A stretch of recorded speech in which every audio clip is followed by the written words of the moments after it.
2024லேருந்து எடுக்கப்பட்ட இன் எ violent nature அப்படிங்கிற ஒரு ஹாலிவுட் மூவியோட ரிவ்யூ தான் இந்த உள்ள பார்க்க போகிறோம். ஸோ இப்போ இந்த படம் வந்து தமிழ் டப்பிங்கோட பிரைம் வீடியோஸில் வெளிவந்திருக்குங்க. அண்ட் இந்த படத்தை ஒரு ஸ்லேசர் ஹாரர் மூவியாக எடுத்திருக்காங்க. படத்தோட டூரேஷனே ஒரு 1.5 மணி நேரத்துக்குள்ளே தான் வருது. ஸோ பார்க்கலாமா அப்படிங்கிறத இந்த வீடியோவில் டீட்டெயிலாக பார்க்கலாம். சரி, படத்தோட கதை என்ன அப்படின்னு பார்க்கும்போது, படத்தோட வெரி ஃபர்ஸ்ட் சீன்லேயே வந்து ஜானி அப்படிங்கிற நபர் 70 வருஷமா மண்ணுக்குள்ள புதைஞ்சிருந்த நபர், இப்போ அவனோட நெக்லஸை வந்து ஒரு கும்பல் காட்டுக்கு வந்த நபர்கள் வந்து எடுத்துட்டு போறாங்க. ஸோ அந்த நெக்லஸை எடுத்துட்டு போனவங்கள்ட்ட இருந்து நெக்லஸ் எடுக்கிறதுக்காக மண்ணுக்குள்ள இருந்து வெளியில வாரான்.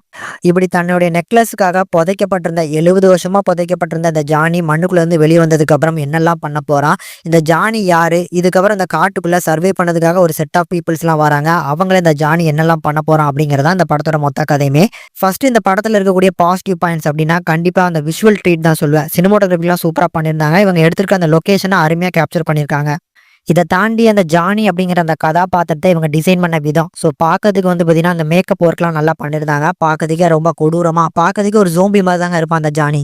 ஸோ இதெல்லாம் பார்க்கறதுக்கு ஒரு நல்ல விஷுவல் எக்ஸ்பீரியன்ஸாகவும், பார்க்கறதுக்கே ஒரு பயங்கரமான ஆளாக இருக்கும் அப்படிங்கிறதுனால நல்லா இருந்துச்சு.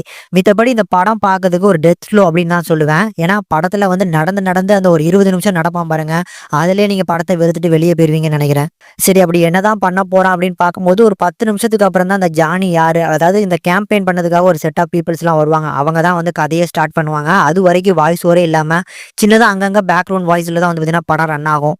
மேலும் இந்த படத்தில் அந்த ஜானிங்கிற கதாபாத்திரம் அந்த செட் ஆஃப் பீப்புள்ஸை வந்து பார்த்தீங்கன்னா கொடூரமாக கொலை பண்ணுவான். அதெல்லாமே பார்க்கறதுக்கு நல்லா வந்து பார்த்தீங்கன்னா ஸ்டேஜ் பண்ணி கொடுத்துருந்தாங்க.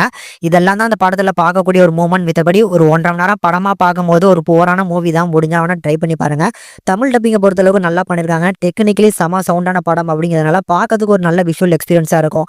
அடல் கண்டென்ட் பொறுத்தளவுக்கு இல்லை, ஆனால் வைலன்ஸ் காட்சிகள் இருக்குது அப்படிங்கிறனால கொஞ்சம் தனியாகவே உட்காந்து பார்த்து என்ஜாய் பண்ணுங்க. அண்ட் நீங்கள் இந்த படத்தை பார்க்க போறீங்க அப்படின்னா அந்த மொதல் 20 நிமிஷத்துலேயே படத்தோட கதையை வந்து பார்த்தீங்கன்னா பேக்ரவுண்ட் வாய்ஸ்லேயே ஆரம்பிச்சிருவாங்க. ஸோ கொஞ்சம் பொறுமையாக போகும். அதை வந்து லிசன் பண்ணி கேட்டிங்கன்னா தான் அந்த டீட்டெயில் ஒர்க்ஸ்லாம் நல்லா பண்ணியிருக்காங்க.